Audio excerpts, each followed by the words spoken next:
Buenas, ¿cómo estamos, chavales? ¿Tutto bene? ¿Todo correcto? ¿Va bien? Acabo de venir de ahí del súper. Un campeonato había de estos de culturistas, chavalicos jóvenes, todos cicladísimos, marcando vena a saco, Paco. Y me he quedado así un poquito de decir, como no te pongas al día las pilas ya, se te pasa el arroz, ya ve para... Yu, hayo, juyu. Es broma, es broma, es broma. Una mención especial a toda esa gente que entrena tanto.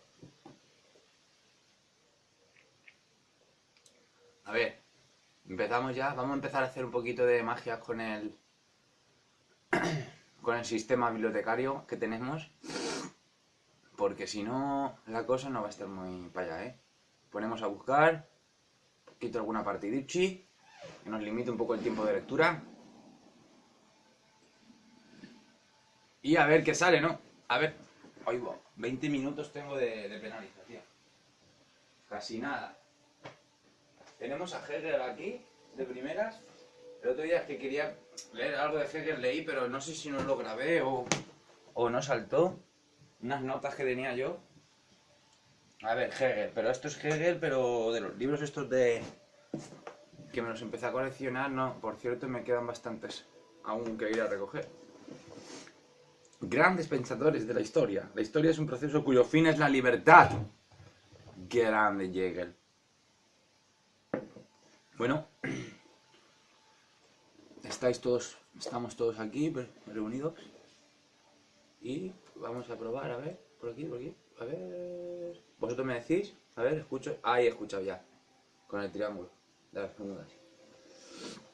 Bueno, entonces nos vamos a ir aquí un poquito aquí, atrás, para encuadrarlo un poco, ¿no? La primera exposición del sistema hegeliano.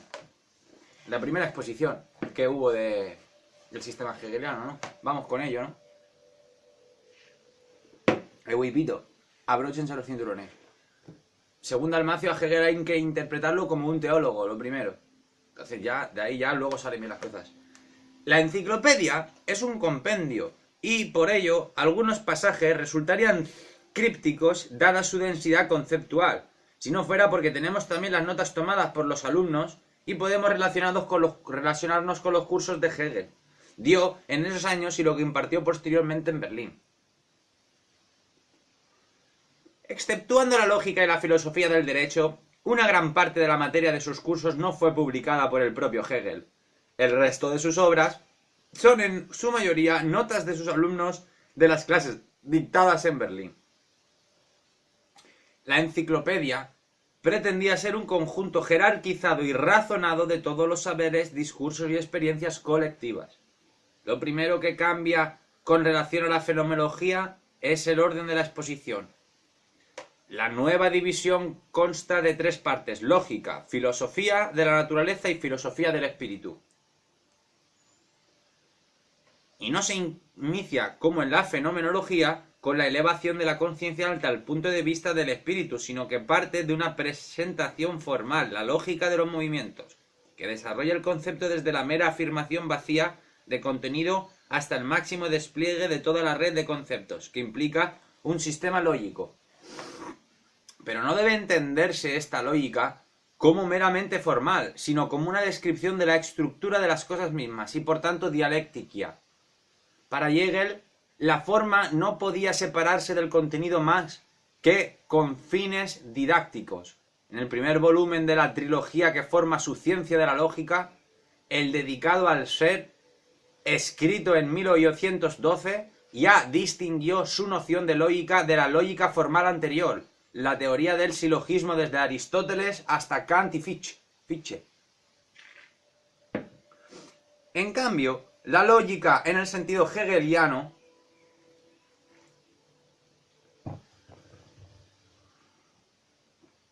no es pura forma, sino descripción del automovimiento del concepto, es decir, el espíritu pensándose a sí mismo y descubriendo, entre paréntesis, nos, su estructura. En la enciclopedia encontramos como primera parte la lógica. De ahí la distinción entre la pequeña lógica tal como es esbozada en esta obra y la historia del despliegue del espíritu que Hegel había desplegado anteriormente en 3 volúmenes, y a esta materia le sigue una teoría de la naturaleza, entendida esta como aquello que parece carecer de espíritu, empezando por la geología, siguiendo por el estudio de los vegetales y terminando con el mundo animal. Finalmente, en la tercera parte de su obra se ocupa del espíritu de su triple variante.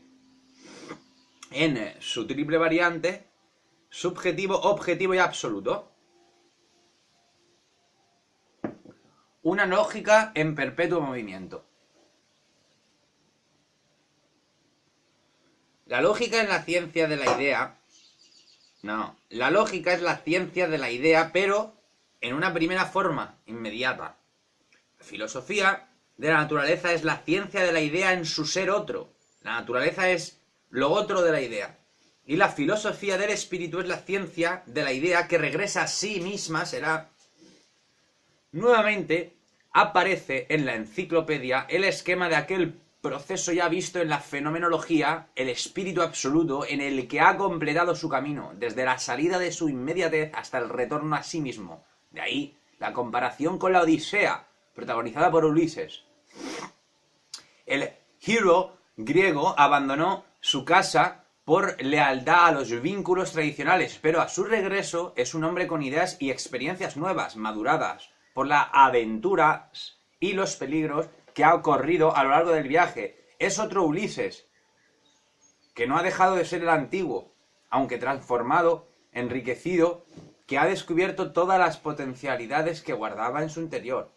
Este camino del regreso es también un progreso porque solo al fin aparece el absoluto, la totalidad final, el conocimiento que engloba el todo.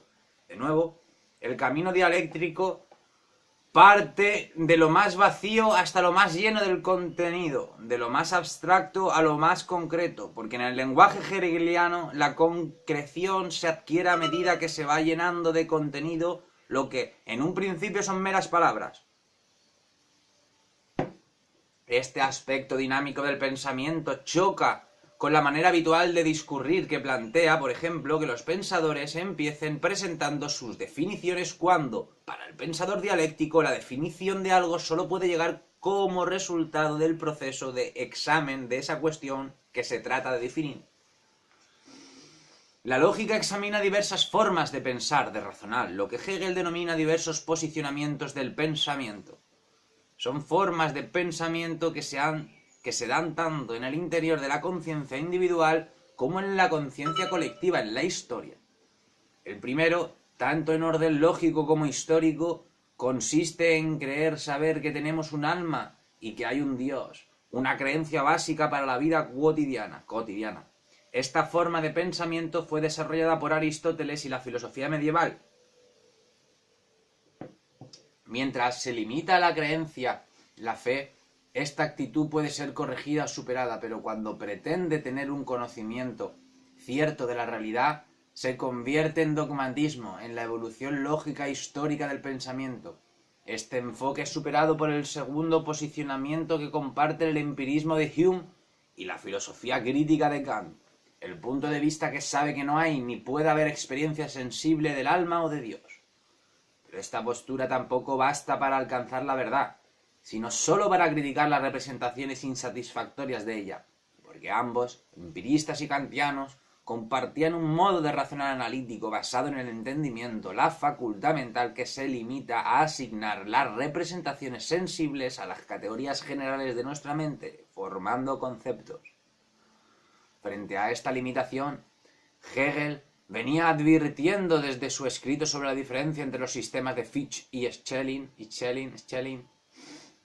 que tenemos otra facultad superior, la razón, que es capaz de captar el movimiento dialéctico de la realidad. Si el entendimiento es suficiente para pensar objetos finitos, para pensar la totalidad, necesitamos recurrir a la razón. A esta no le basta con distinguir y separar, sino que piensa a la vez en lo que en un momento puede ser distinto y en otro puede ser lo mismo, porque ambos estados son instantes de una sola dinámica. La razón entiende la unidad en la diferencia. A este tipo de pensamiento distinto de la metafísica tradicional y del empirismo, Hegel lo llamó pensamiento especulativo. La lógica ha de ser... Y ahora aquí abrimos un párrafo, unos instantes de puro Hegel, ¿no? En sus palabras, ¿no?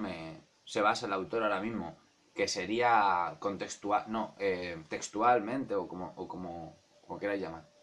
La lógica ha de ser captada como el sistema de la razón pura, como el reino del pensamiento puro. Este reino es la verdad misma, tal como es, sin velos y para sí. No, tal como es en y para sí misma. Cabe por ello expresarse así, que este contenido es la exposición de Dios, tal como Él es dentro de su esencia eterna, antes de la creación de la naturaleza y de un espíritu finito.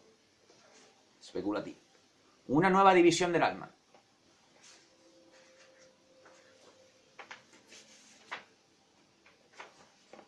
Ya en la fenomenología del espíritu se hacía una distinción entre el entendimiento y la razón como facultades distintas, dotadas de lógicas diferentes. Si recordamos la estructura de la fenomenología, vemos que tenía varias partes correspondientes a diferentes perspectivas. Estaba estructurada a partir de una doble división, una en 3 momentos y otra interna correspondiente a cada momento en 3 pasos. La primera división correspondía a 3 puntos de vista: conciencia, autoconciencia y razón. La otra división, en el interior de cada uno de los anteriores puntos de vista, consistía en un triple movimiento que nos muestra estas perspectivas desdoblándose y reunificándose, en el famoso movimiento dialéctico que lleva desde la posición de una tesis hasta el descubrimiento de una contradicción, y la superación de esta en una síntesis que retoma tanto la afirmación inicial como su posterior negación. Así se vio explicado en los títulos de los 3 apartados del capítulo de la fenomenología del espíritu dedicados al espíritu objetivo. Sus 3 momentos eran eticidad, cultura, formación y moralidad, y correspondían al espíritu verdadero, el espíritu enajenado de sí mismo, el espíritu cierto de sí mismo. En el apartado dedicado a la filosofía de la naturaleza, esta era examinada como aquella realidad externa al espíritu, es decir, que se caracteriza por el contrario de este, mientras el despliegue del espíritu es fruto de la libertad. En el ámbito de la naturaleza reinan el azar y la necesidad. La naturaleza es examinada como un sistema de estratos donde se asciende del más simple al más complejo. Una perspectiva muy moderna si pensamos que la biología ni siquiera tenía nombre en esa época, que tanto la química como el estudio de los seres vivos apenas estaban iniciando su recorrido científico moderno. Los posicionamientos del pensamiento. Los posicionamientos del pensamiento. Hasta bien entrado el siglo XVI, la doctrina dominante en la filosofía occidental era el escolastismo, íntimamente ligado a creencias religiosas cristianas, y que postulaba la existencia de una serie de principios estructurales universales de carácter metafísico, es decir, ajenos a la propia naturaleza.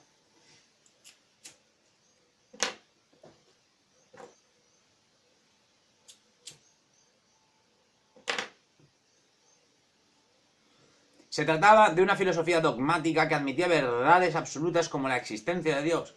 Esta visión quedó trastocada en el siglo XVIII cuando Hume, tras analizar el funcionamiento y el alcance de nuestras pautas cognitivas, negó la posibilidad de afirmar los dogmas del pensamiento escolástico.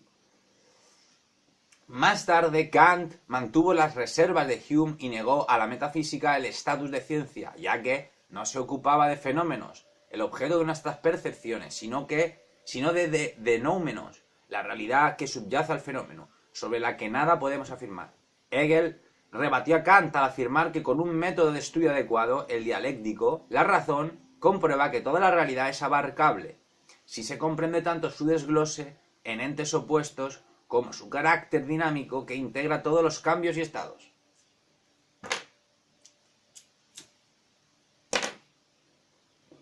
En el cuadro este vemos metafísica tradicional versus empirismo y filosofía crítica. Dentro de la metafísica tradicional teníamos el examen del alma, el examen del mundo y el examen del Dios. Dentro del empirismo y filosofía crítica tenemos racionamiento analítico basado en el entendimiento. De la metafísica tradicional pasábamos al dogmatismo y del empirismo y la filosofía crítica pasamos a la crítica de la metafísica tradicional. En totalidad, superación del recurso de la razón, pensamiento especulativo, es lo que estamos hablando. Lo que hoy llamamos física y química recibió distinta clasificación en el esquema ascendente de Hegel, donde la mecánica, considerada actualmente como una parte de la física, quedaba apartada de su área troncal para ser examinada como un estudio de los rasgos básicos de la materia, relacionados con el tiempo y el espacio, y los movimientos de los cuerpos incluidos los planetas. Hegel reservó el término física para aspectos más complejos del estudio de la materia, la óptica, la electricidad, los procesos químicos. Ascendiendo en esta estratificación, la tercera parte está dedicada a los organismos, que en la clasificación de Hegel incluía los seres geológicos, vegetales y animales. El rasgo esencial del espíritu, recordemos, es el ser libre, una característica que lo enfrenta con el ámbito de lo natural. Aquí, sin embargo, nos encontramos con formas simples y complejas. En este caso no es la misma libertad la que se experimenta